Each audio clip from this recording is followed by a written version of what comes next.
নমস্কার, the story teller চ্যানেলে আজকের গল্প একটি রৌপ্য মুদ্রার জীবনচরিত। লেখক প্রভাত কুমার মুখোপাধ্যায়। রচনাকাল ভাদ্র ১৩০৩ বঙ্গাব্দ। গল্প পাঠে আমি অনিন্দিতা। আমি একদিন রাত্রে আহারের পর রাস্তার ধারে বারান্দায় ইজি চেয়ারে অর্ধশয়ন অবস্থায় আলবেলায় নলটি মুখে দিয়া ঢুলিতেছিলাম। দারুণ গ্রীষ্মকাল, কিন্তু সে সন্ধ্যা হইতে ঘণ্টা দুই বেশ এক পশলা বৃষ্টি হইয়া যাওয়াতে কিছু ঠান্ডা ছিল। পল্লীগ্রাম, অধিক রাত্রি হইবার বহু পূর্বেই পথে লোক চলাচল বন্ধ হইয়াছে। হালদারদের বাগানের ভিতর একটা নারিকেল গাছে দুইটা পেচক বাস করিত। তাহারাই মধ্যে মধ্যে ঝঙ্কার দিতেছিল, আর সব নিস্তব্ধ। ঢুলিতে ঢুলিতে হঠাৎ যেন মনে হইল আমার মুখনলটা আস্তে আস্তে বলিতেছে, বলি শুনিতেছ, এত তো লেখো, আমার জীবনের ইতিহাসটা লিখিয়া ছাপাইয়া দাও না, বেশ একটা গল্প হইবে। আমি ঘুমের ঘোরে বলিলাম, তুমি অচেতন পদার্থ, এক স্থান হইতে অন্য স্থানে যাতায়াত করিতে পারো না, তোমার আবার ইতিহাস কি? সে বলিল, আমি এখনই অচল হইয়াছি, চিরদিনই কি এমন ছিলাম?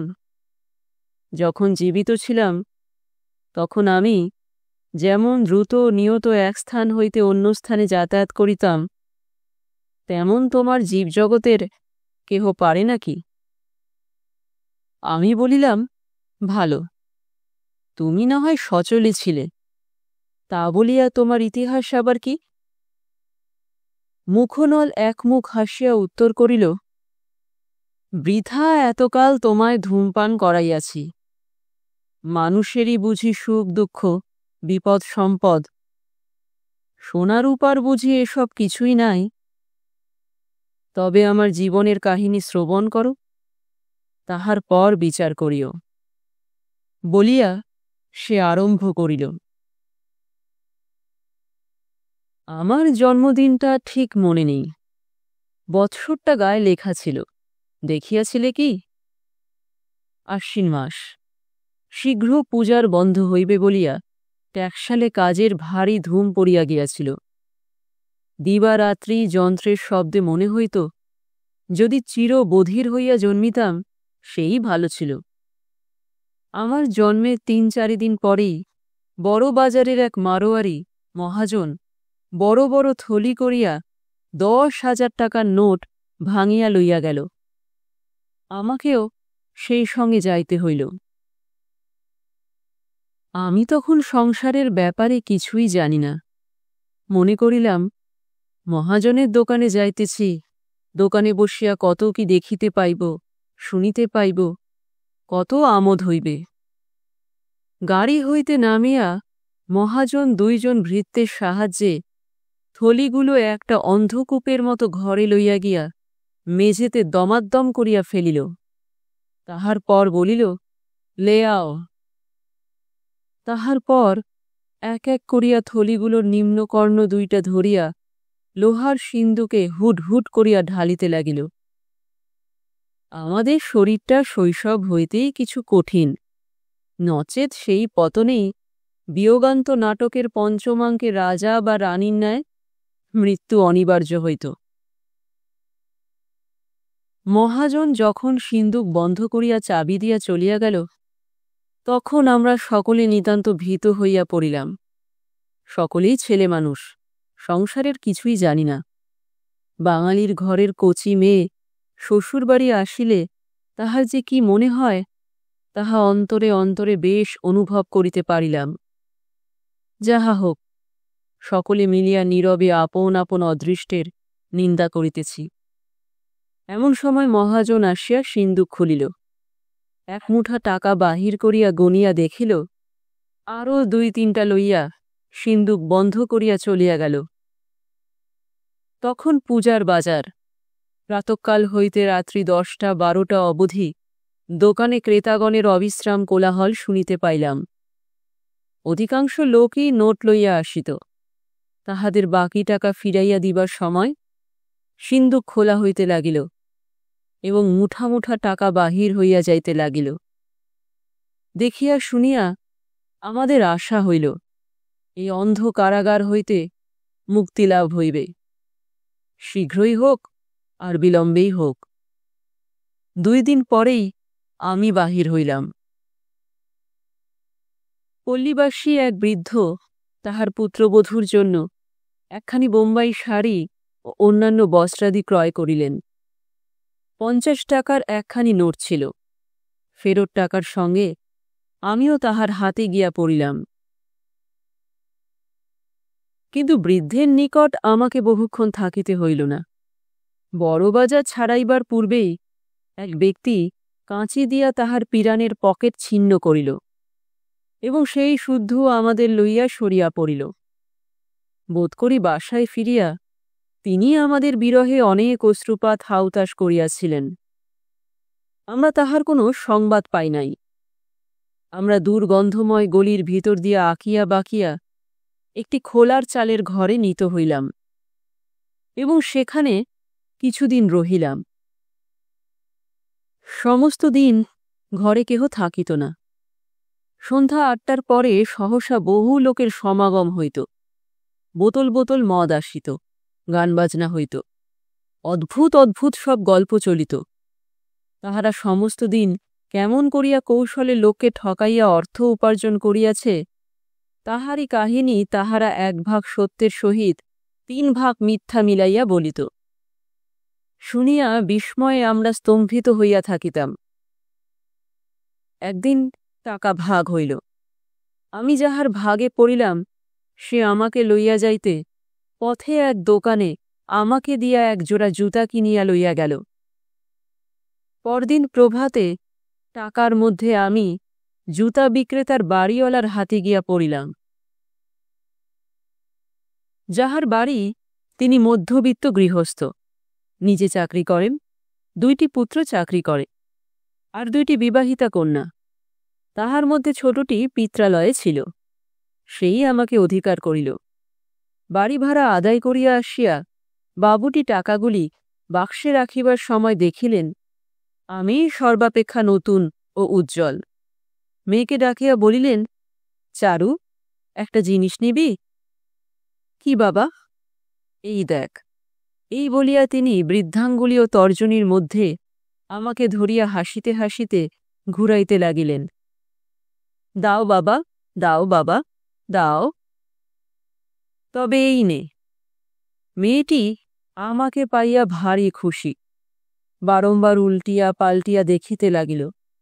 দেখা শেষ হইলে সিন্দুকের কৌটার ভিতর আমাকে রাখিয়া দিল। তাহার সিন্দুকের কৌটার ভিতর আমাকে অনেক মাস থাকিতে হইয়াছিল।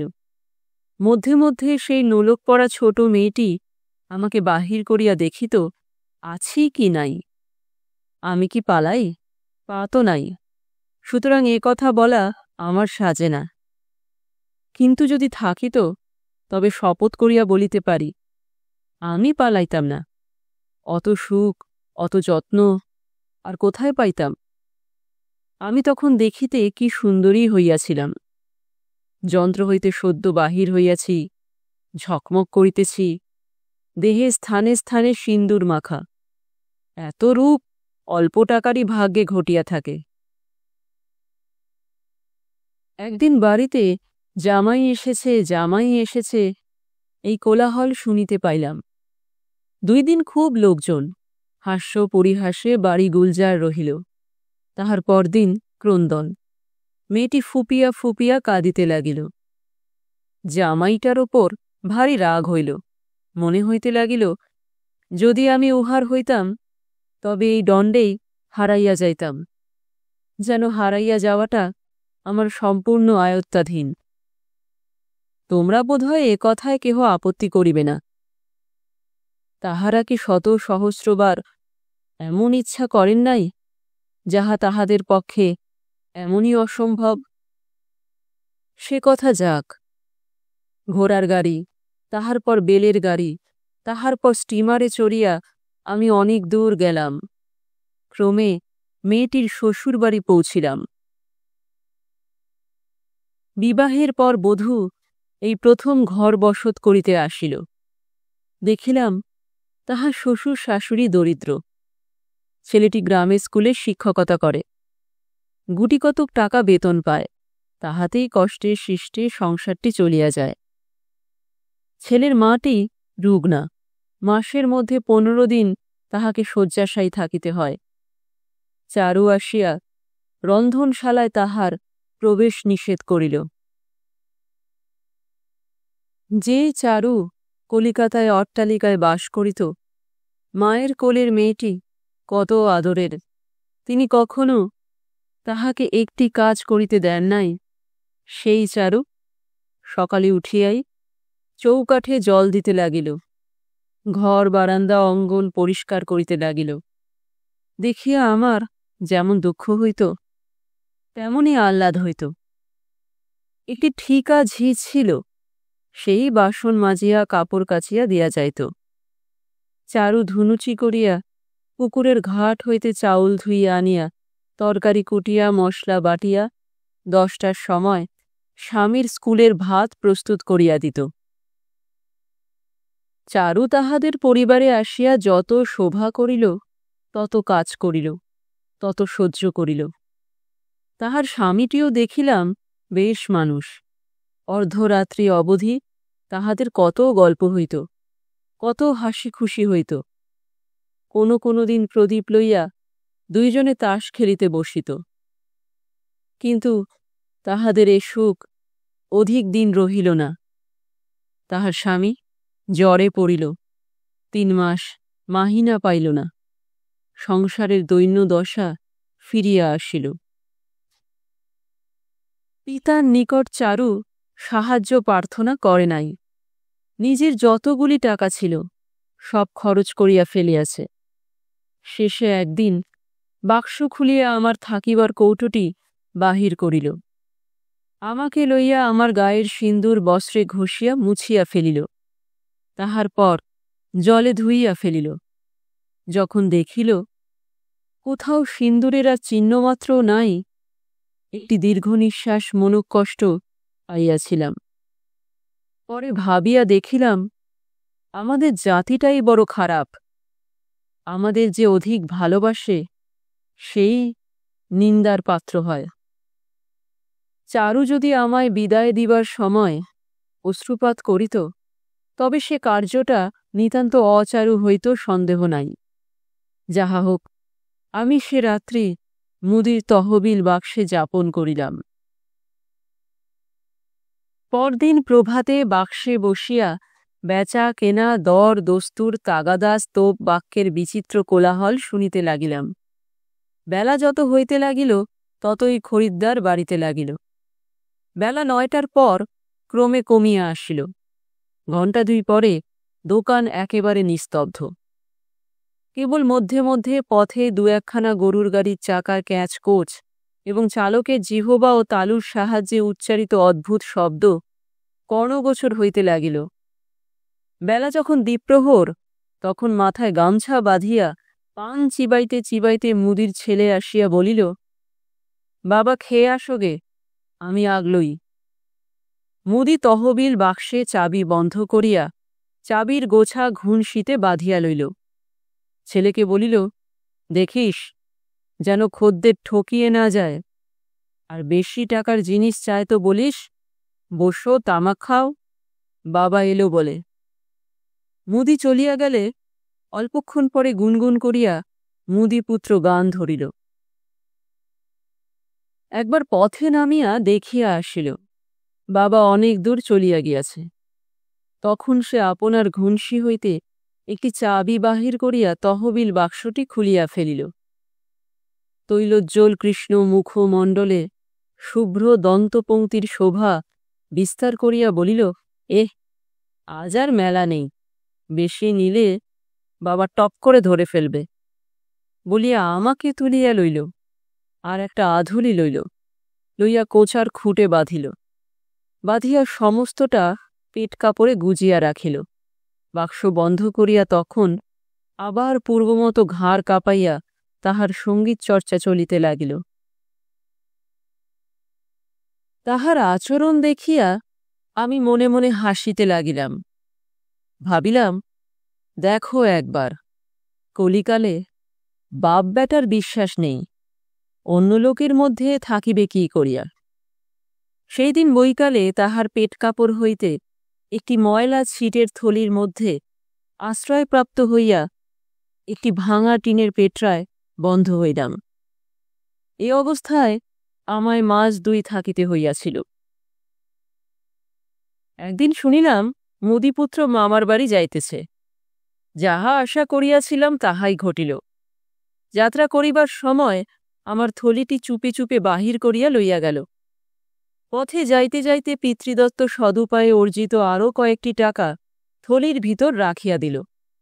গরুর গাড়ির গাড়োয়ান, কৃষাণ, রাস্তা মেরামতকারী কন্ট্রাক্টর মিস্ত্রি প্রভৃতি বহু লোকের নিকট হইতে কলিকা লইয়া তামাক খাইতে খাইতে কখনো উচ্চস্বরে কখনো গুনগুন করিয়া গান গাহিতে গাহিতে সহচারী লোকদিকের নাম ধাম গন্তব্যস্থান পিতৃপুরুষের পরিচয় সম্বন্ধে অজস্র অনর্থক প্রশ্ন করিতে করিতে বগলে ছাতা, বাম হস্তে জুতা ও দক্ষিণে পুটুলি লইয়া অবশেষে স্টেশনে উত্তীর্ণ হইল।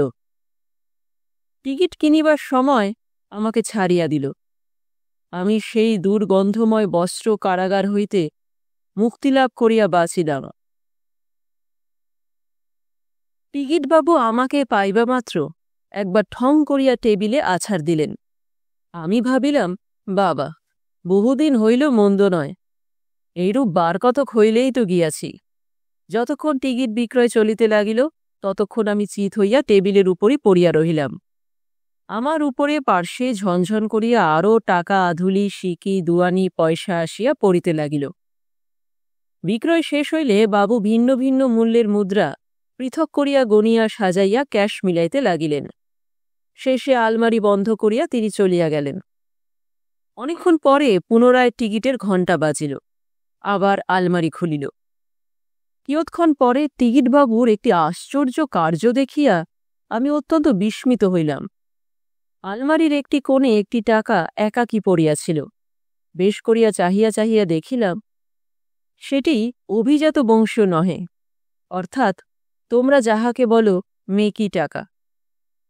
টিকিটবাবু এক ব্যক্তির নিকট টাকা লইয়া সাঁ করিয়া সেই টাকা বাহির করিয়া তাহাকে ফিরিয়া দিলেন। বলিলেন, বদলাইয়া দাও, এই টাকা চলিবে না। সে বেচারি তাহার জুয়া চুরি ধরিতে পারিল না। দোহাই হুজুর, আমার আর একটিও টাকা নেই, এই দেখেন আমার কাপড় চোপড়, যেমন করে হোক দেন আমারে নির্বাহ করে কর্তা। বাবু রূঢ় স্বরে বলিলেন, এ কি কর্তার বাবার ঘরের কথা? কি করে তোমায় নির্বাহ করে দেব? যখন আমার মাইনে থেকে কেটে নেবে তখন কোন বেটাকে ধরব? লোকটা যত কাকুতি মিনতি করিতে লাগিল বাবু মহাশয় ততই সপ্তমী চড়িতে লাগিলেন। তিনি অনায়াসেই সেই টাকা পরে অন্য কাহারও স্কন্ধে চাপাইতে পারিতেন, কিন্তু কি জানি কেন তিনি রণে ভঙ্গ দিতে চাহিলেন না। বাবু অবশেষে অগ্নিশর্মা হইয়া তাহার বাকি টাকা পয়সাগুলি মুঠা করিয়া হুঙ্কারের সহিত সেই গরিবের গায়ে ছড়াইয়া ফেলিয়া দিলেন। সে ব্যক্তির আর যাওয়া হইল না। আহা, আবার বোধহয় তাহাকে 5-7 ক্রোশ হাঁটিয়া বাড়ি ফিরিয়া একটি ভালো টাকা সংগ্রহ করিয়া আনিতে হইয়াছিল। সেই দিন রাত্রে ডাকগাড়ির পূর্বে এক সাহেব আসিয়া বোম্বাইয়ের টিকিট চাহিলেন। নোট দিয়া তাহার যে টাকা ফিরিল তাহার সহিত আমাকেও যাইতে হইল। আমি সুকোমল চর্মপেটিকায় বদ্ধ হইয়া সাহেবের পকেটে বাসা করিলাম। পথে যাইতে যাইতে কথায় বার্তায় জানিতে পারিলাম তিনি নতুন ম্যাজিস্ট্রেট হইয়া ইংল্যান্ড হইতে আসিয়াছিলেন, সম্প্রতি ছুটি লইয়া বিবাহ করিতে যাইতেছেন। আমি মনে করিলাম এই সুযোগে একবার বিলাটটা বেড়াইয়া আসা হইবে। আশায় উৎফুল্ল হইয়া কালাতিপাত করিতে লাগিলাম, কিন্তু আমার মনোরথ পূর্ণ হইল না। সাহেব জাহাজে আহরণ করিবার পূর্বে যে হোটেলে পানাহার করিলেন তথায় আমায় পরিত্যাগ করিয়া গেলেন। আমি হোটেলের ক্যাশ বাক্সে এবং ক্যাশ বাক্স হইতে আয়রন চেস্টে স্থানপ্রাপ্ত হইলাম। এই সময়ে আমি তাহাকে বাধা দিয়া বলিলাম, ওহে, তোমার গল্প যে ক্রমশ ডাল হইয়া পড়িয়াছে, আমার পাঠকেরা যে বিরক্ত হইয়া উঠিবেন, তাহা ছাড়া তোমার জীবনের প্রতি ঘটনা এইরূপ পুঙ্খানুপুঙ্খানুরূপে লিখিতে গেলে প্রবন্ধের কলেবর যে নিতান্ত দীর্ঘ হইয়া পড়িবে। তুমি বরং তোমার জীবনের প্রধান প্রধান ঘটনাগুলি সংক্ষেপে বলিয়া যাও। মুখনল বলিল, বটে, আচ্ছা তাহাই হইবে। আর আমার জীবনের বেশি বাকিও নেই, কিন্তু আসল ঘটনাগুলিই বাকি রহিয়াছে। উফ, আমি এত দুঃখ সহ্য করিয়াছি, এত সুখভোগ করিয়াছি যে তোমরা হইলে আতিশয্যে দম ফাটিয়া মরিয়া যাইতে। মন দিয়া শুনো। হোটেলের আয়রন চেস্টে প্রতিদিন টাকা যাহা জমা হয় পরদিন সমস্ত ব্যাংকে গিয়া পৌঁছে, কিন্তু আমাকে ব্যাংকে যাইতে হইল না। হোটেল সাহেবের কনিষ্ঠ পুত্রটি অত্যন্ত শিকারপ্রিয়। সে সেদিন বহু বন্ধু মিলিয়া দূর দেশে শিকার করিতে চলিল। পথ খরচের জন্য একখানা নোট ভাঙাইয়া টাকা লইল। তাহার মধ্যে আমিও পড়িয়া গেলাম। সাহেব তনয়গণ বোম্বাই স্টেশনে গাড়ি চড়িয়া ৫-৬ ঘণ্টার পর এক স্থানে অবতরণ করিল। স্টেশনের কিছু দূরে তাম্বু ফেলা ছিল। সেখানে পানাহার করিয়া হিপ হিপ হুডরে নাদে দিগন্ত প্রকম্পিত করিতে করিতে জঙ্গলে প্রবেশ করিল। দুমদাম বন্দুকের আওয়াজ, বিজাতীয় চিৎকার, কখনো ধীর পদে গমন, কখনো ধাবন, কখনো লম্ফন। এইরূপ করিয়া সন্ধ্যা হইয়া আসিলে সকলে তাম্বুতে ফিরিল। এইরূপ সাহেবের পকেটে থাকিয়া প্রতিদিন শিকারে যাইতে লাগিলাম। একদিন একটা কৃষ্ণসার জাতীয় হরিণ সাহেবদের লক্ষ্য ব্যর্থ করিয়া একটা গভীর জঙ্গলে লুক্কায়িত হইল। সে জঙ্গলের ভিতর প্রবেশ করিতে সাহেবরা অনেক চেষ্টা করিল, কিন্তু পথ খুঁজিয়া পাইল না। সেই স্থানে কাঠুরিয়াদের একটি ছোট্ট মেয়ে কাঁসার মল পরিয়া দাঁড়াইয়া তামাশা দেখিতেছিল। সে বলিল, সাহেব লোক, আমি প্রবেশের পথ দেখাইয়া দিতে পারি, আমায় কি দিবে আগে বলো। আমার সাহেব পেন্টালুনের পকেট হইতে আমাকে বাহির করিয়া মেয়েটিকে দেখাইল। দেখাইয়া আমাকে বুক পকেটে ফেলিয়া দিল। মেয়েটি আগে চলিল, সাহেবরা তাহার অনুগমন করিল।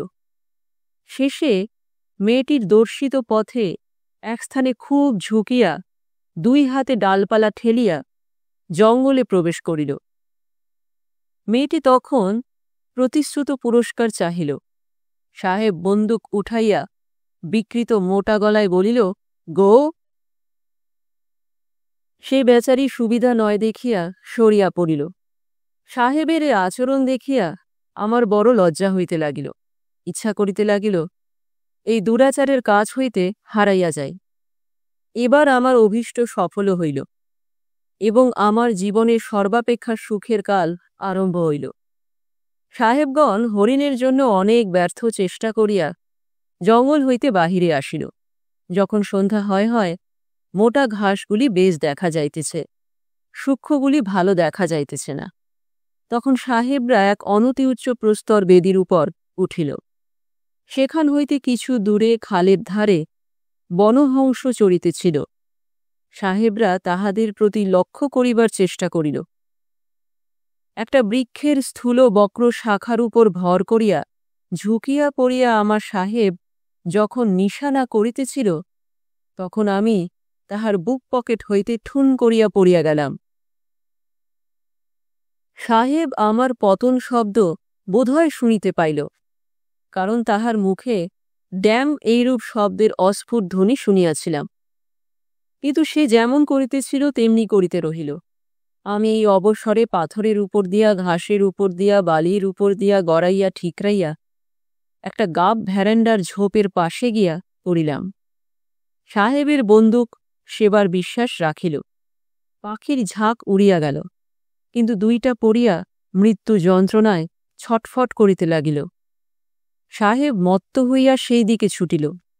আমার কথা আর খেয়াল রহিল না। সাহেবরা চলিয়া গেল। আমি মুক্ত আকাশের তলে মুক্ত বাতাসে পড়িয়া রহিলাম। আজ আমার জীবনের বড় শুভরাত্রি। এমন আরাম, এমন স্বাধীনতা জন্মের পর আমার ভাগ্যেই প্রথম ঘটিল।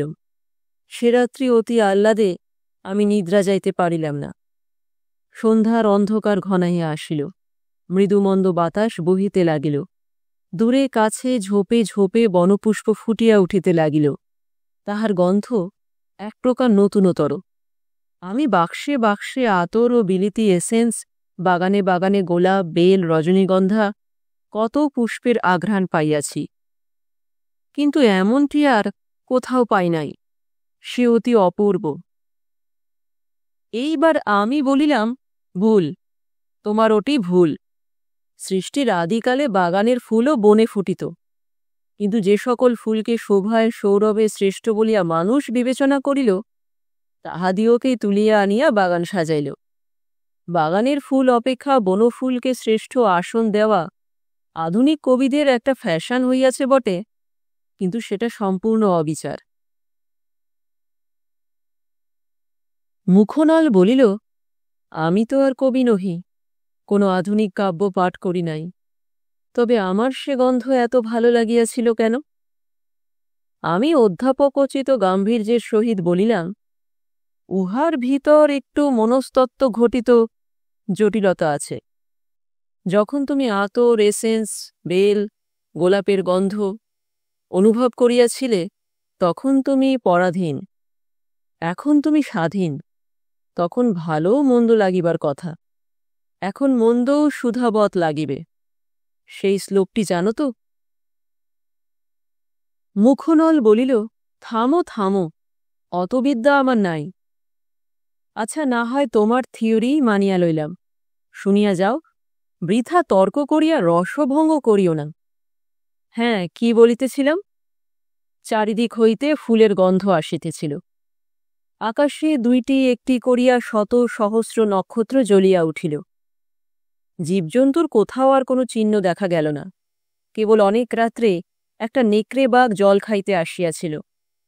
তাহার পা লাগিয়া একটা পাথর গড়াইয়া আমার অতি নিকট দিয়া নিচে গড়াইয়া গেল। রাত্রি গভীর হইল। আকাশে কৃষ্ণপক্ষের চন্দ্রখণ্ড ভাসিয়া উঠিল। শিশির পড়িতে লাগিল। সে কি স্নিগ্ধ! প্রাণ মন শীতল হইল। ভাবিলাম, এই ভারতবর্ষে সম্রাজ্ঞীর মুখমণ্ডল চিহ্ন বক্ষে ধারণ করিয়া কত কোটি কোটি আমার স্বজাতিগণ বিচরণ করিতেছে। তাহাদের মধ্যে কয়জন এমন করিয়া শিশির জলে স্নান করিতে পাইতেছে। সকলে আয়রন চেস্টে, না হয় কাঠের বাক্সে, না হয় চর্ম পেটিতে বা রুমালে, নয়তো বেশি লোকের কাপড়ের কিংবা চাদরের খুঁটে, ট্যাকে অথবা অবস্থা বিশেষে কচ্ছে আবদ্ধ আছে। ভালো করিয়া নিঃশ্বাসও ফেলিতে পাইতেছে না। আমি নিশ্চয়ই পূর্বজন্মে কোনো বৃহৎ পূর্ণ কর্মের অনুষ্ঠান করিয়াছিলাম। সেই সুকৃতির বলে আমার এই সুখলাভ হইল। যদি কেহ লোকালয়ে পথে ঘাটে দৈবাত পড়িয়াও থাকে, তবে সেও আমার ন্যায় এমনই আরামে আছে বটে, কিন্তু সে তাহার কতক্ষণ? প্রভাত হইতে না হইতেই কোনো উষাচারী পথিক তাহাকে কবলিত করিয়া পকেটে ফেলিবে। আবার যে দুর্দশা সেই দুর্দশা। আর আমি দিনের পর দিন, রাত্রির পর রাত্রি এইখানে পড়িয়া বিশুদ্ধতম বনবায়ু সেবন করিব, শিশিরে অঙ্গ ধাবন করিব, পাখির গান শুনিয়া ঘুমাইয়া পড়িব। মুখে প্রভাতে রৌদ্র আসিয়া লাগিলে জাগিয়া উঠিব। আহা, যদি চলিতে পারিতাম, তবে ওই স্ফটিক স্বচ্ছ ঝর্ণার জল একটু পান করিয়া আসিতাম, আর গোটা কতক ওই ফুল তুলিয়া আনিয়া বিছাইয়া শয়ন করিতাম। আর ওই কি একটা লাল টুকটুকে ফল পাকিয়া রহিয়াছে, উহার রস নিয়া মুখটি একটু রাঙাইয়া লইতাম। বাসনার এইরূপ নিষ্ফল আবেগ প্রতিনিয়ত আমার বক্ষ পঞ্জরে আঘাত করিত। তথাপি বড় সুখে ছিলাম। কিন্তু প্রতিদিন আমার উপরে ধূলিস্তর জমা হইতে লাগিল। দেখিলাম ক্রমেই আচ্ছন্ন হইয়া পড়িতেছি। একটু দুঃখ হইল, কিন্তু কি করিব, উপায় নাই। মাসের পর মাস চলিয়া গেল। আমি সম্পূর্ণরূপে আবৃত হইয়া গেলাম। আর পাখির গান শুনিতে পাই না, ফুলের গন্ধ পাই না, নবরৌদ্র রাগে রঞ্জিত প্রভাত গগনের শোভা দেখিতে পাই না। আমি যেন গভীর নিদ্রায় মগ্ন রহিলাম। কতকাল পরে বলিতে পারি না, একদিন কিঞ্চিৎ শীতলতা অনুভব করিলাম। দেখিলাম আমার দেহের মৃত্তিকা বরণ সিক্ত হইতেছে।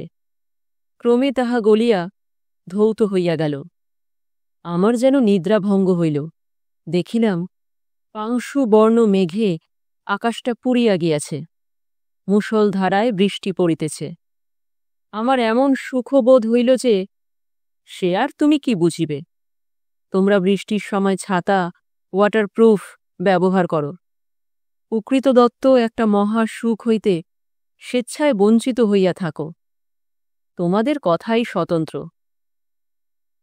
আমি দেখিলাম বনের সমস্ত গাছপালা উন্মুখ হইয়া দাঁড়াইয়া ভিজিতেছে, যেন কতদিনকার তৃষ্ণা আজ সাগ্রহে মেটাইতেছে।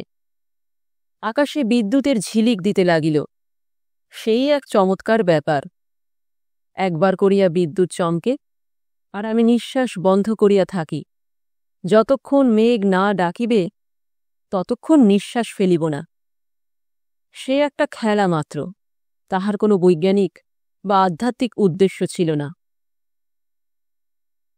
ক্রমে জল ছাড়িয়া গেল। পূর্বদিকে রামধনু দেখা দিল। ক্রমে সন্ধ্যার চারিদিকে অন্ধকার হইয়া আসিল। বর্ষাকাল, প্রায় এইরূপ জল হইত।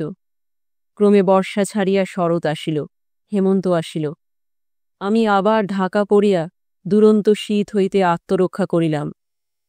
আবার বর্ষাকালে সহসা একদিন বাহির হইলাম। এইরূপ প্রতি বৎসর হইতে লাগিল। কয় বৎসর কাটিয়া গেল, তাহার কোনো হিসাব রাখিতে পারি নাই। একদিন আমার অবস্থার আকস্মিক পরিবর্তন ঘটিল। ডিটেকটিভ পুলিশের এক দেশীয় কর্মচারী অশ্বারোহণে সেই বনে প্রবেশ করিয়া যেখানে আমি পড়িয়াছিলাম তাহার অতি নিকট দিয়াই যাইতেছিলেন। যেই আমাকে দেখিতে পাওয়া, অমনি অশ্ব হইতে লম্ফদান এবং বাক্য ব্যয় মাত্র না করিয়া আমাকে পকেটে গ্রহণ।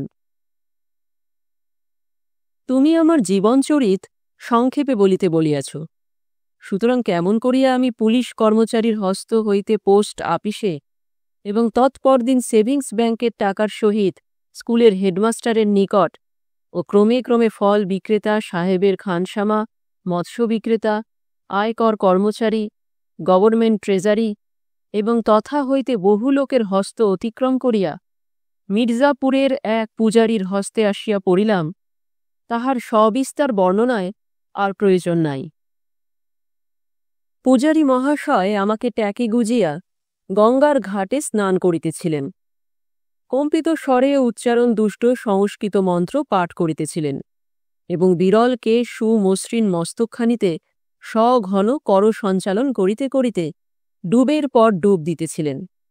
সহসা আমি তাহার ট্যাক হইতে স্খলিত হইয়া অতি কোমল মৃত্তিকা শয়ন লাভ করিলাম। স্নানান্তে তীরে উঠিলে তিনি জানিতে পারিলেন আমি হারাইয়াছি। আবার জলে নামিয়া দুই দণ্ড ধরিয়া ডুব পাড়িয়া অনেক ব্যর্থ অন্বেষণ করিলেন। আমার আশেপাশে তাহার হস্ত ধরিয়া আসিয়া পড়িতে লাগিল, কিন্তু আমি যেখানকার সেখানেই রহিলাম। স্রোতে স্রোতে চুল পরিমাণ সরিয়া সরিয়া সমস্ত দিবারাত্রে যেখানে পড়িয়াছিলাম সেখান হইতে দূর হস্ত পরিমিত দূরে দূরে গিয়া পড়িলাম। সেখানে মগ্ন জল, সুতরাং পরদিন স্নানের বেলা কেহই সেখানে আসিল না। আমি জলের ভিতর দিয়া জলতল বিহারী প্রাণীগণের আহার, ক্রীড়া, যুদ্ধ প্রভৃতি সমস্ত উদ্যম দেখিতে লাগিলাম। সে রাজ্য সম্পূর্ণ অরাজক, সবল দুর্বলের প্রতি অবাধে নির্ভয়ে অত্যাচার করে। কেহ তাহার প্রতিবাদ বা প্রতিবিধান করিতে অগ্রসর হয় না। কুম্ভীর রাজার মতো গম্ভীর হইয়া বসিয়া থাকেন, কাহারও সহিত বাক্যালাপ করেন না, আর করিবেনই বা কাহার সঙ্গে? কেহ তাহার নিকট ঘেঁষিতেই সাহস করে না। মৎস্যগণ খুব আনন্দ করিয়া বেড়াইতেছে। চুনাপুটিরা কিছু চপল প্রকৃতির প্রপিতামহ রোহিতের স্কন্ধে উচ্ছে উঠিয়া নৃত্য করিতেছে। কর্কটকুল আপন আপন বিবরে বসিয়া দ্বারা নাড়িতেছে। এইরূপ জলবাসে আমার অনেক মাস অতিবাহিত হইল। জ্যৈষ্ঠের প্রচণ্ড গ্রীষ্মে গঙ্গা আপনার জল সরাইয়া সরাইয়া একদিন আমাকে স্বীয় কুক্ষি হইতে মুক্ত করিয়া দিলেন, কিন্তু আমার ওপর কিয়দংশ কর্দমের আচ্ছাদন রাখিয়া গেলেন। বোধহয় আশা ছিল আবার শ্রাবণ ভাদ্র মাসে সময় ভালো হইলে আমাকে অধিকার করিবেন, কিন্তু তাহা হইল না। একটি প্রৌঢ়া দাসী তীরে বসিয়া কটাহ মাজিতে মাজিতে অঙ্গুলি দিয়া মৃত্তিকা সংগ্রহ করিতেছিলেন। সে আমাকে দৈব ধন বলিয়া ললাটে স্পর্শ করিয়া উত্তম রূপে ধৌত করিয়া অঞ্চলবদ্ধ করিল। অনেক রাত্রি হইয়াছে, তোমাকে আবার প্রভাতে গ্রামান্তরের রোগী দেখিতে যাইতে হইবে। সুতরাং গল্প শেষ করি। সেই দাসীর হস্ত হইতে ক্রমে আমি বহু লোকের হস্ত অতিক্রম করিয়া ভিজিট স্বরূপ কেমন করিয়া তোমার হাতে আসিয়া পড়িলাম, সে কথায় আর কাজ নাই। বিশেষ উল্লেখযোগ্য ঘটনা তেমন কিছু ঘটেও নাই। একবার কেবল নিক্ষিপ্ত হইয়া বিলক্ষণ বিপদে পড়িয়াছিলেন, কিন্তু হায় হায়, তাহার পর যে বিপদ ঘটিয়াছে তুলনা করিলে ভাতের হাড়ির সেই উত্তাপকে শীতলই বলিতে হয়। তুমি যখন গৃহিণীর সঙ্গে পরামর্শ করিয়া একটা নতুন মুখনল গড়াইবার জন্য স্বর্ণকার ডাকিয়া খুকির মলের ভগ্নাংশের সহিত আমাকে অর্পণ করিলে, তখনই আমার আত্মপুরুষ শুকাইয়া গেল। তাহার পর সেই সদ্য রচিত মৃৎপাত্র হাফরে রাখিয়া বাঁশের চোঙায় ফুৎকার দিতে দিতে যখন আমার সাক্ষাৎ যমরূপী কৈলাস শ্যাকরা আমাকে তাহাতে ফেলিল, তখন উফ! আমি বলিলাম, ভাই, আর কাজ নাই, কিন্তু আমাকে অপরাধী করো কেন? আমার দোষ কি? মুখনল বলিল, তোমার আর দোষ কি? অদৃষ্ট ভিন্ন পাই নাই। আমার অদৃষ্টে যাহা ছিল তাহা ঘটিয়াছে। আমার জীবনী জনসমাজে প্রচার করিয়া তোমার এই অজ্ঞানকৃত পাপের প্রায়শ্চিত্ত করিও।